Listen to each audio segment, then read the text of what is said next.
I look back at myself sometime and I think, what advice,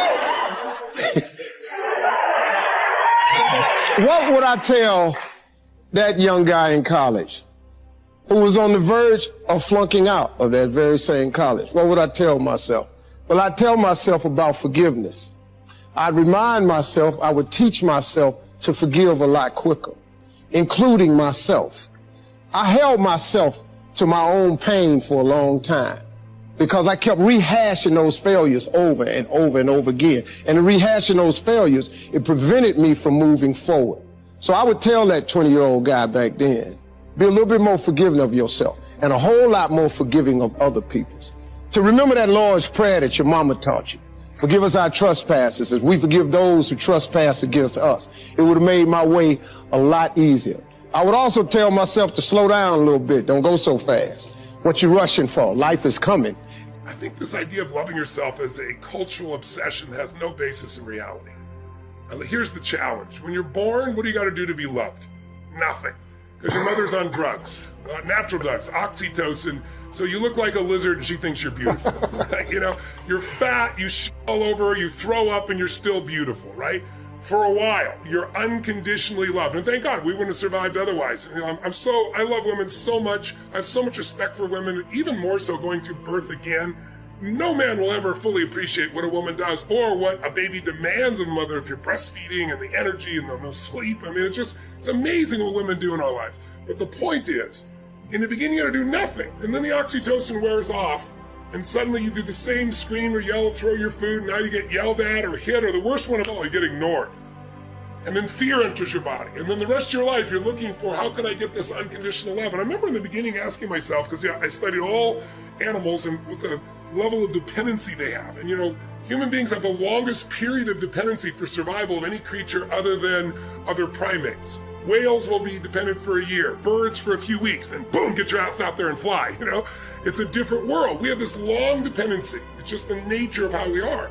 And then I thought to myself, so why don't we just have unconditional love all the time? And I think my answer is because then you never grow or give anything to life. You think everything is about you.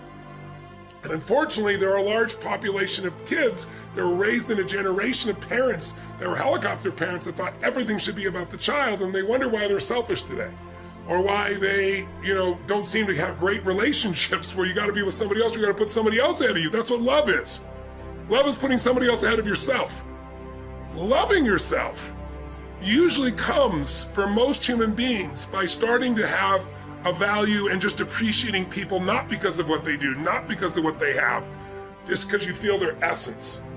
And it's easier to do that with somebody you love than it's with yourself. But when you start to with somebody else and you're not judging, you're truly loving them, then it's much more natural because you're already doing the loving. You're not getting it from somewhere else. Someone may say something, look at you a certain way as a trigger, but all love is self-love. It's bullshit, I don't love myself. If you've ever been someone who felt loved, you loved yourself. They didn't love you. They said something, they did something with their eyes, and you used that as a trigger to release love inside of you. But loving yourself every moment, all the time is not the secret to success. Having appreciation for yourself is different than constantly loving. Now, in the Bible, it says, love thy neighbor as thyself. So I think it's a worthy goal and it's useful, but most people are obsessed with it. And I think get on about living a life that's meaningful and you'll love yourself. As long as you focus on you, you're not going to love you. Because the human brain is always looking for what's wrong, what to protect, what needs to be changed. It's a survival instinct. And so it's looking for things to fight or flight or try to freeze or pretend you're not there about yourself. But when you're in a bit of service, when you're trying to serve something more than yourself, that's when the higher part of your consciousness is there. That's when your heart is flowing. And when you're doing that, you're not thinking about you, and therefore you feel love. And I can tell you my own experience, no one else have to earn love with me, but my strategy has been I got to earn my own love, right? I got to be worthy of my own love. I don't do that to somebody else. How do you do that? Well, by helping millions of people for 44 years, now I'm finally at the stage where, I fucking love myself. I'm out there. Right. I enjoy myself. I appreciate it. But along the way, I've always earned it. Now, I don't think that's necessarily healthy or not, but I like what it's done with me. If I know people that just think they're God's gift at creation and they don't add any value to any other human being and they're assholes to be around. They love themselves. So I would challenge that whole belief system.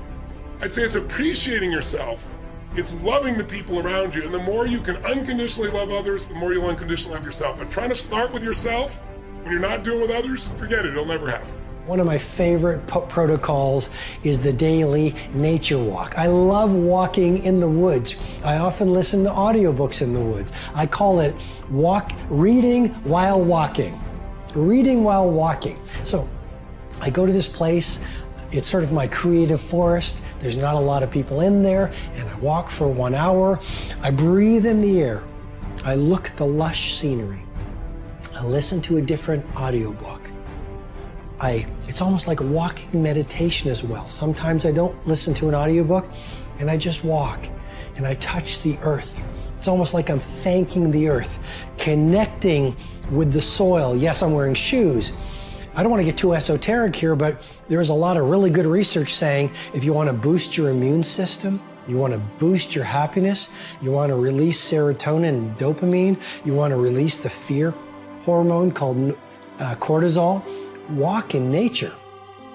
And so when I walk, I connect with nature. Happiness is one of the most studied areas of human endeavor in the history of the world. I mean, when you look at psychology and you look at philosophy, this is all I've been talking about for literally centuries. It's unbelievable. So we figured out the basics of happiness. It's that sometimes common sense isn't common practice. So people struggle for no reason. I mean, look at what we know about happiness. You know, we know basically happiness usually comes from an orientation towards the world in which we look at the past, the present, and the future in specific ways. We often tend to look at the past with gratitude and with fond recollection. Even if there were struggles, challenges, suffering, turmoil, we find our places in the past and we feel a sense of acceptance about the past. It happened. It's good. All things were as they were, and today they are as they shall be. And it's being okay with whatever the past is, finding a peace, an acceptance, and a gratitude there allows us to be a little more free in the present. And being in the present, what makes us happy? Being engaged in whatever we are really doing. I mean, really engaged in it, mentally engaged in what we are doing each day. You know, where we're challenging ourselves just a little bit, you know, where we're finding something we're passionate about, interested in, and challenging ourselves to bring our full conscious presence to the moment, to develop awareness, right? Almost all spiritual sort of texts and teachers and trainers are always trying to help people become just more present in the moment, more accepting of the world as it is, but here. You know, the power of now stuff, right? It's like, get here, be engaged, be present with the moment. And then with the future, it's all about anticipating with excitement what's to come in the future. Even if the future is scary, even if you know there's still going to be hardship, because there will be, even if you know there's going to be struggle, yep, there will be too. But finding your marks, what are you excited about for tomorrow? And if you can't find anything to be excited about tomorrow, that has nothing to do with the reality of tomorrow. It has to do with your mindset. You've poisoned yourself in pools of pessimism for so long that you've drowned yourself of hope. That you've forgotten that there is magic to life, that there is something tomorrow. You could find something. Even if tomorrow you're just going to say, you know what? Tomorrow I'm going to get up, I'm going to feel better. Just going to decide to be. Be excited about that. You know, tomorrow I'm going to go do something nice for somebody. Tomorrow I'm going to get focused into this one project I've been waiting to do. Tomorrow I'm going to make the damn bed. You know, whatever it is, find something to be excited about for tomorrow. That's the basics of everything we know about your emotional world and your mental world of happiness. So simple, right? Be accepting and at peace with the past. Be present and engaged here in the present, and be excited, anticipate something for the future. So me and Jada was reflecting about love. And I asked her, I said, what did she think was, you know, one of the biggest revelations that she had about love? She said that you cannot make a person happy. And I thought that was a real deep idea. You can make a person smile, you can make a person feel good, you can make a person laugh, but whether or not a person is happy is deeply and totally and utterly out of your control. I remember the day I retired. I literally said to Jada, that's it. I retire. I retire from trying to make you happy. I need you to go make yourself happy and just prove to me that it's even possible. And after we cracked the hell up,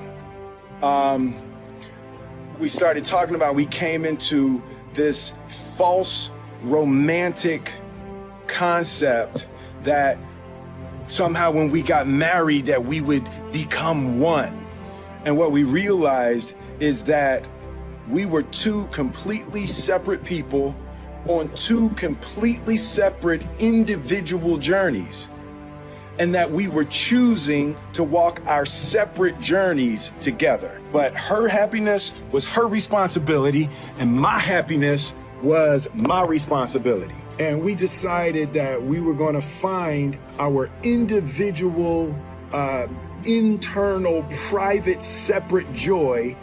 And then we were going to present ourselves to the relationship and to each other already happy, not coming to each other begging with our empty cups out, demanding that she fill my cup and demanding that she meet my needs. Unfair, and it's kind of unrealistic and can be destructive to place the responsibility for your happiness on anybody other than yourself. I have a philosophy about long-term relationships that isn't discussed very often. So for those of my friends that are in one that's, I don't know how long, but for some people long-term's a year, right? But for those of us that are in long-term relationships, I get asked often on shows, hey, what are one of the keys that I would not normally hear about that create a relationship that is still doing what you said earlier, which is so wonderful, where there really is this observation, there's separation, there's growth happening.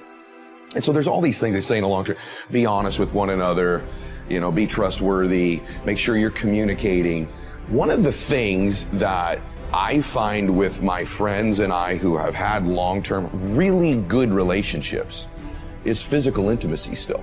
And real attraction to one another physically. If everyone says, I want to marry my best friend, which you do, but you have a lot of friends and you don't need to be married to all of them. And one of the things I see in relationships is they start out where there's this physical chemistry. And I know relationships ebbs and flow. I'm not just talking about sex. I'm referring to physical touching and intimacy. When I was dating Christiana, her dad was older than her mother, and it was his second marriage. His first wife had died of cancer.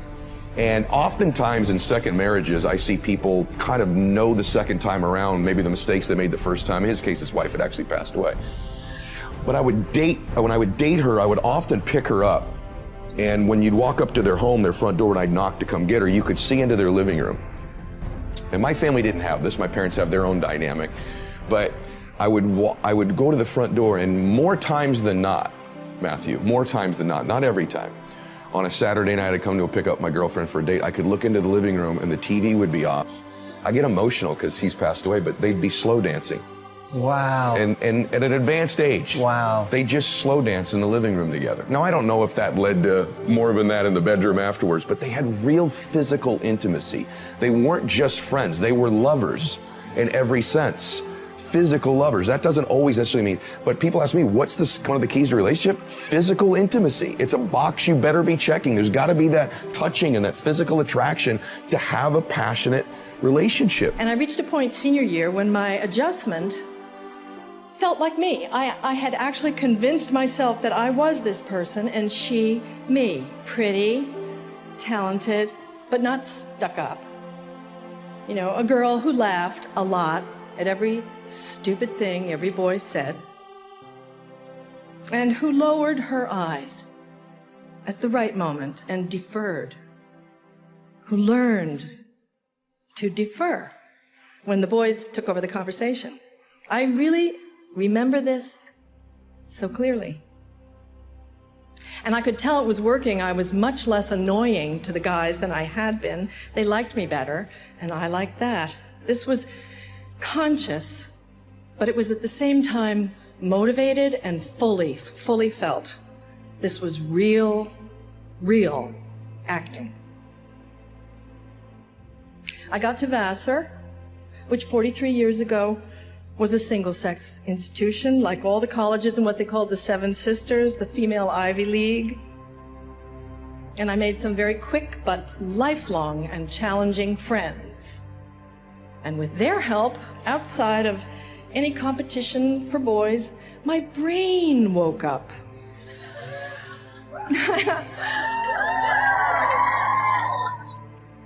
I got up and I got outside myself and I found myself again. I didn't have to pretend. I could be goofy, vehement, aggressive, and slovenly, and open, and funny, and tough, and my friends let me. I didn't wash my hair for 3 weeks once. They accepted me like the Velveteen Rabbit. I became real instead of an imaginary stuffed bunny.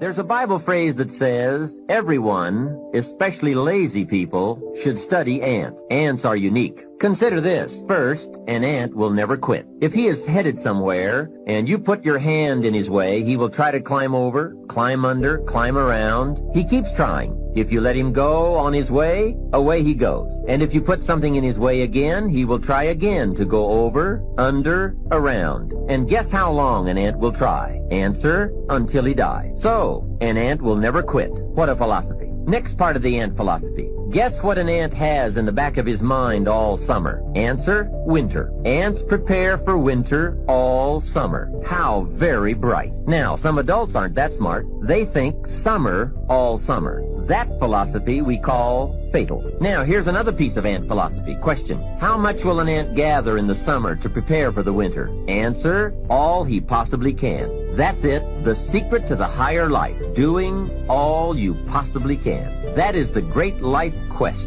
seeing what all you can become. A man says to me, Mr. Rohn, I'm making about $50,000 a year. Isn't that enough? I'm taking care of my family, and we are comfortable. Isn't $50,000 enough? And my answer is, yes, it is enough if it's the best you can do in the time allotted to labor and enterprise. However, if you are capable of making $500,000 a year and you only make $50,000, we call you loser. Remember, it's not the amount that counts. It's the extent of your reach that counts. If your best is $10,000 a year, that's enough. If your best is $1 million a year, that's enough. It's not the amount. It's your best we count. How tall will a tree grow? Answer, as tall as it can. Did you ever hear of a tree growing half as high as it could? No. Only humans with the power of choice settle for less than they can be. But I would ask you to walk the high road. Earn as much money as you can. Share as much as you can. Create all you can. Read as many books as you can.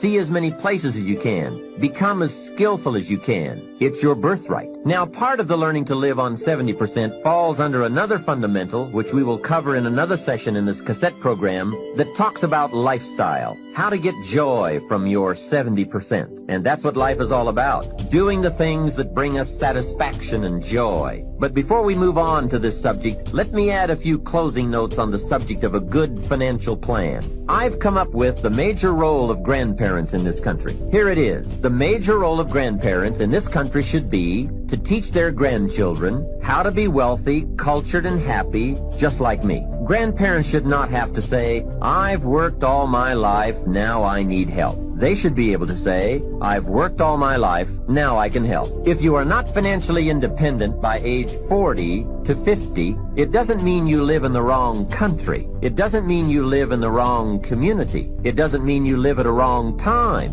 It doesn't mean you are a wrong person. It doesn't mean you have the wrong chance. It simply means you have the wrong plan. I discovered you can be a nice person with the wrong plan. You can be a sincere person with a poor plan. And remember, it's not uncommon. So I encourage men to get their PSA test, which stands for prostate-specific antigen, and the digital rectal examination. And I'll be glad when they can check our prostate by looking in our ear. Can you feel it, brother? Up it here, up it here. I was at this medical convention. A friend of mine said, hey, Les, let me give you a free rectal. I said, no, buddy, you too motivated. Homie don't roll like that, you know what I mean? I was at Florida Hospital. Guy came in, new doctor, didn't say hello, good morning, anything. Goes get some gloves and some petroleum jelly. I said, hey, buddy, this is our first date. Hey, you got to bring me some potato chips, some M&M peanuts. We got to sit down and talk. I got to get relaxed. What's your mama name? I can't believe I'm telling y'all this. I'm turning red, but y'all can't see it. Oh, my God. One of the goals I have is to train. My gifting is in the area of helping you to discover your power voice, how to become a powerful presenter. That's what multi-level marketing does. The money's in the front of the room. The money's in 101, small groups on the telephone. Your ability to present yourself. A gentleman changed my life, Mr. Leroy Washington. He's in his 90s now. He's blind from glaucoma. I never forget the first day we met. I went in his class. He said, young man, go to the board and work this problem out for us. I said, oh, I can't do that, sir. He said, why not? I said, I'm not one of your students. He said, look at me. Yes, sir. Go to the board and work the problem out anyhow. I said, I can't do that, sir. And the other students started laughing, saying, he's Leslie. He's DT. He's got a twin brother. His twin brother, Wesley, is smart. He's DT. He said, what does DT stand for? He's the dumb twin. And many of the kids laughed, just like some of you. And I said, I am, sir. And he came from behind his desk and he looked at me. He said, don't you ever say that again. Someone's opinion of you does not have to become your reality. That was a turning point in my life. On one hand, I was humiliated, but on the other hand, I was liberated because he looked at me with the eyes of Goethe, who said, look at a man the way that he is, he only becomes worse. But look at him as if he were what he could be, then he becomes what he should be. I want you to shake someone's hand on your right and left, look them in the eyes and say, you have something special. Do that right now. Ladies and gentlemen, you have something special. I don't know you, but here's what I know about you based upon my own experience. You have something special. You have greatness within you. You have the ability to do more than you can ever begin to imagine. Just the fact that you showed up, the fact that you said yes to this industry, it says a lot about you. You're uncommon because it means that you have a sense of taking responsibility for your own life. George Bernard Shaw said the people that will make it in this life, they look around for the circumstances that they want, and if they can't find them, they create them. You have something special. You have greatness within you. You've experienced setbacks and disappointments like everybody else in the economy, but you're operating out of the thinking of one L.C. Robinson, who said things may happen around you and things may happen to you, but the only things that really count are the things that happen in you. You have something special. For some of you, it was a struggle to get here. You couldn't afford to be here, but there's something in you that said, I can't afford not to be here. You have something special. You are uncommon. One great American said, I choose not to be a common man.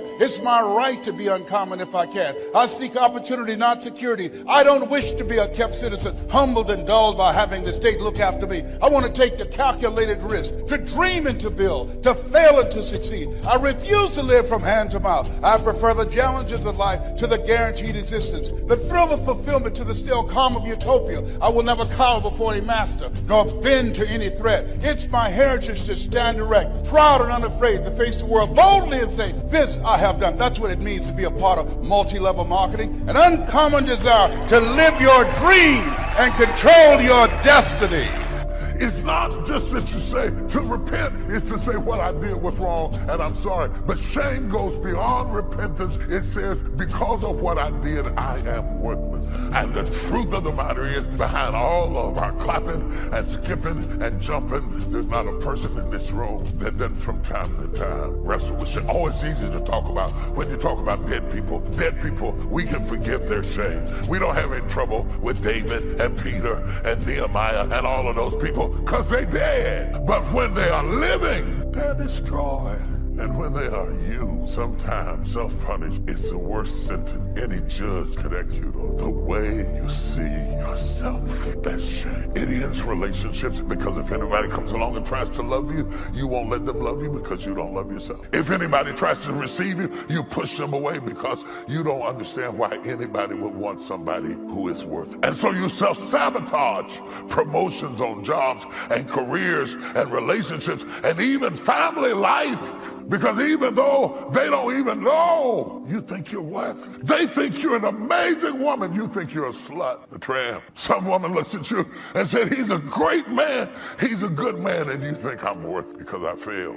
So we self-medicate, and we drink, and we smoke, and we get high, and we shoot up, and we do other things, and we do church even to medicate the pain of shame, because church can be a narcotic. Oh. Y'all are gonna talk to me this morning. I wish I had a talk back church. Church can be a narcotic. It can be a way to anesthetize your pain. And then there's guilt. Guilt is when you evaluate an action or behavior you did as unfavorable, but as a person, you still feel valued internally. But if you're not careful, guilt will turn to shame, and it will affect every relationship in your life. The daughter you didn't raise.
Success breeds contempt.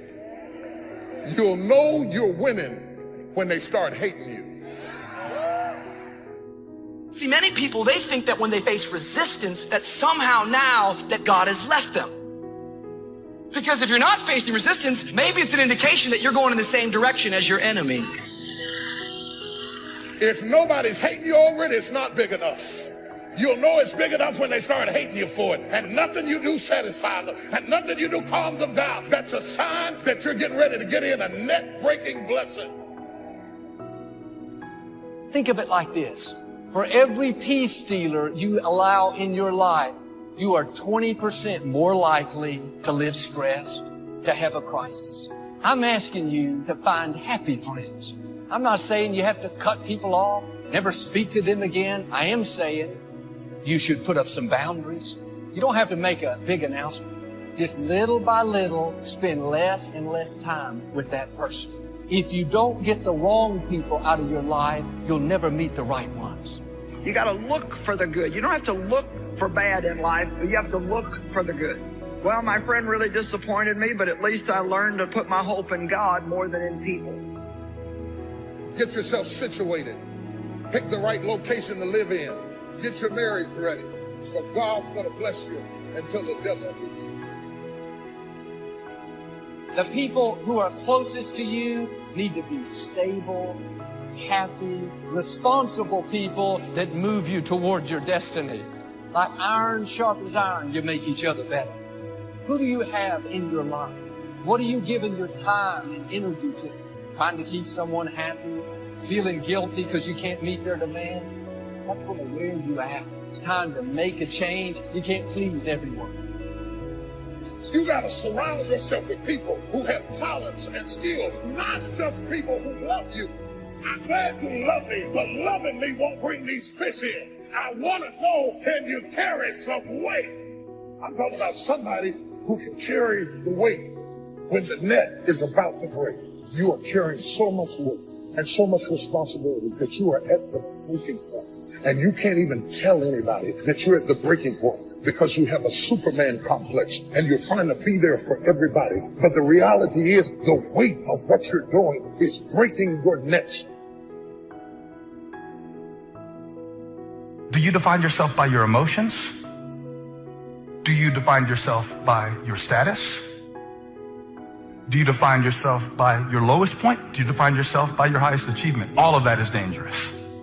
Because the moment you start believing that you are what you do or you are what you went through, there's a bleeding on the inside that happens when your sense of self-worth flows from what you do and what you go through. You can't become so dependent on people that you're getting your worth and value out of how they treat you. It's easy to become addicted to compliments, addicted to encouragement, addicted to them cheering you on. Now you rely on them to keep you feeling good about yourself, to make you feel approved. Like a drug, if they don't keep you fixed, meet all your expectations, you get discouraged. The problem is you're trying to get from people what only God can give. Your worth, your value doesn't come from another person, it comes from your Creator. If you rely on people, you'll be disappointed. People will let you down. Sometimes people will even turn on you. You have no idea what's in you. Do you have any idea what God has invested in you that you haven't even touched yet? Do you understand that the problem that you're grappling with right now is not even the issue? It's just training for you. The lion that you're fighting with now is not even the issue. God just allowed the lion to come in your life so you'd have something to work on. The lion is not important. It doesn't even matter. God is training you with the lion. God doesn't even care about the lion. He cares about you. He's using the problem to get you ready, to teach you patience, to teach you how to trust Him with no money. He's prepping you for the next release of glory so that when folks start walking out, they can walk out if they want to. You say, I know how to do that too.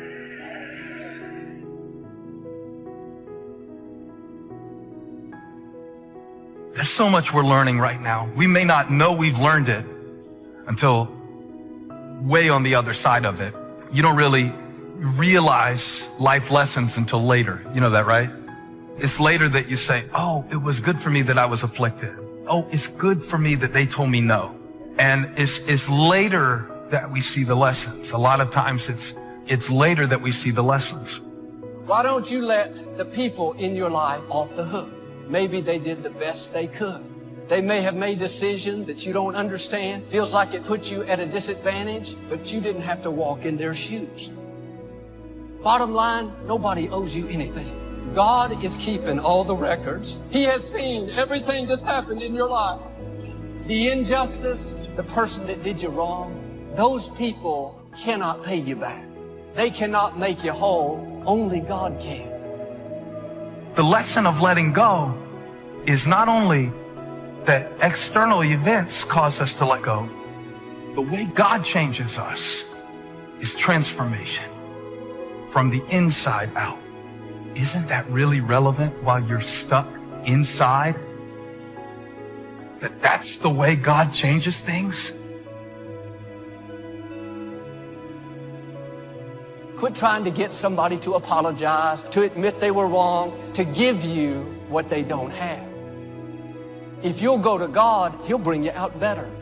He'll make the rest of your life more rewarding, more fulfilling than it would have been if that hadn't have happened in the first place.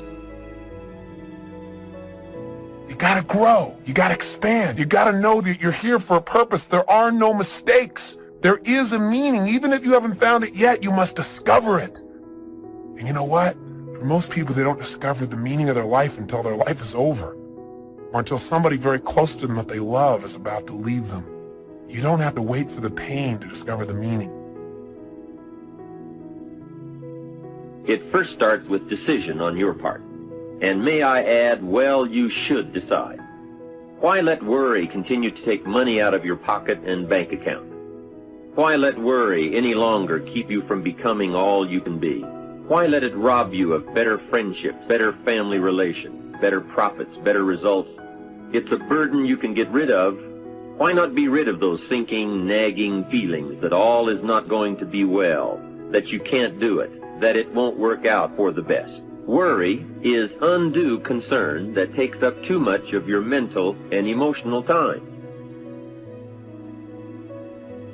So how will I know when I found the purpose of my life? You decide what it is. You discover it and you decide this is it. Maybe later on I'll refine it. I probably will. But for right now, this is why I'm playing the game of life. This is what it's about. Every day, if I'm just being this way, if I'm just doing these kinds of simple things, then I know I'm on track. I know there's a reason for my existence. And so although you may believe it to be true about you, these doubts and negative thoughts you have, these were not your original thoughts.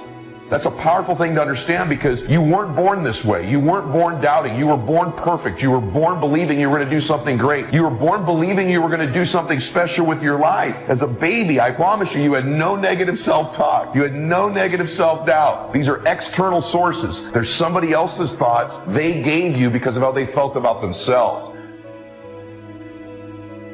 If you're offering words of wisdom to someone in the genuine attempt to help and they treat that with contempt, then shut up, because you're demeaning your words by throwing them away. Self-confidence is self-trust. Self-confidence is building a reputation with yourself, that you keep your word to you, that you keep the promises you make to you. Somebody with self-confidence has a reputation with themselves that I do the things I say I'm going to do. And so the cool thing is, self-confidence is an internal game. You do not need external accolades, external admiration in order to build self-confidence. You don't need any of those external forces. It's all done internally. You control this. And you control this by beginning today to keep the promises you make to yourself. It's not good enough just to keep the promises you make to yourself. You must acknowledge it when you do it to you to give yourself credit to create confidence momentum. Expect the constituents and the comrades to leave you and desert you after a while. Don't be upset when they don't react to your dream the way you expected them to, because they were never really with you in the first place.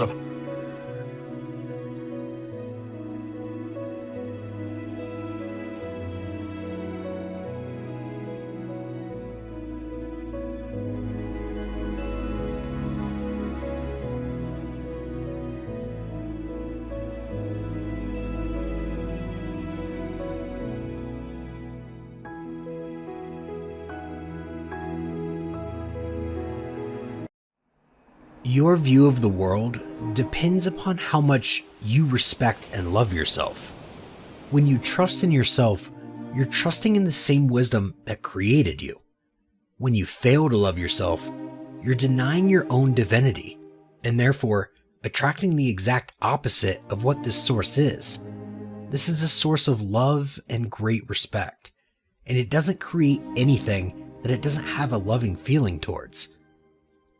If you don't have that feeling of love toward yourself, you can't extend it outward. Who can give away what they don't have for themselves? If you squeeze an orange, you get out of it orange juice. Why? Because it's an orange. That's what's inside. But if someone puts pressure on you and says something about you that you don't like, out of you comes anger and hatred and bitterness and tension and fear and depression and worry and stress. It's not because of who did the squeezing, it's because of what's inside of you. If you don't have love for yourself, you're not trusting in the wisdom that created you. Say these words to yourself every morning. I am whole. I am enough. And I am perfect as I was created. I am whole, I am enough, and I am perfect as I was created. And I came from a source that not only determined the shape of my eye and my body and the color of my skin, but I came from a source that had a great idea about who I should be as well. And that cannot be fulfilled if you're not in a state of love. Most of you guys don't actually know your self-worth, and you're running around empty. The day that you allow the opinions of the outside world to dictate the way you feel about yourself, it is the beginning of a miserable life. Believe in yourself, independent of the validation of the world. Have good feelings about yourself, independent of the opinions of other people. Why do you have to have somebody calling you beautiful every day in order for you to feel beautiful? Do you believe that you're beautiful, or do you only believe you're beautiful when other people say that you're beautiful? We tend to base our self-esteem on what other people think, and that's not really self-esteem. Self-esteem is supposed to be how we feel about ourselves, and it is so dangerous to allow other people to determine how you're going to feel about you. It's like you're going to look in a dirty, broken mirror and then try to change your face to look good in this defiled, broken mirror. Life always mirrors back to us the feelings we have inside. The most important relationship you have is the relationship with yourself. Too many people don't like who they are. They focus on their faults and weaknesses. They wish they were different, wish they were taller, had a better personality, instead of accepting themselves as a masterpiece made in the image of God. They're critical towards themselves, and they wonder why they're not happy and why they don't have good relationships. It's because they don't like themselves. If you don't get along with yourself, you're not going to get along with other people. The best thing you can do for your family and those who are around you is be good to yourself, be kind to yourself, be merciful to yourself, and above all, be loving to yourself. You're good to others. Why aren't you good to yourself? You compliment your coworker, but when was the last time you complimented yourself? That's not being selfish. That's loving yourself. Too many people go through life against themselves, feeling wrong on the inside. I heard someone say, I discovered the enemy. It was me. Are you your enemy? Are you defeating yourself, limiting your dreams and sabotaging your relationships, all because you don't like yourself? You have enough people and circumstances against you, so don't be against yourself also. When you wake up in the morning, don't lie in bed and think of everything wrong with you. Instead of focusing on what's wrong with you, start focusing on what's right with you. You may have weaknesses, you've made mistakes, we all have, but there's a lot more right with you than there is wrong with you. Dwelling on the negative and beating yourself up for past mistakes doesn't move you forward. The better you feel about yourself, the more you like yourself and the further you'll go. You can't give away what you don't have. If you're hard on yourself, you'll be hard on others. If you don't forgive yourself, you won't forgive others. When you love yourself, then you can love others. When you're kind to yourself, then you can be kind to others. Everything starts with you. There will always be criticism and negative comments that could bring you down, and whatever you do, something always looks wrong for some people. But darling, you were not born to be perfect, and it's not your job to fulfill everyone's expectation. You are born to be you, and there is only you in this world. No matter what people say about you, it doesn't define you and won't determine your destiny. To love yourself is to develop a sense of self-awareness and self-acceptance of who you are and what you feel and for what you're passionate about. Now, your main focus is to put yourself above all blame and negativity. You're working on your development and growth, and you're near to your success.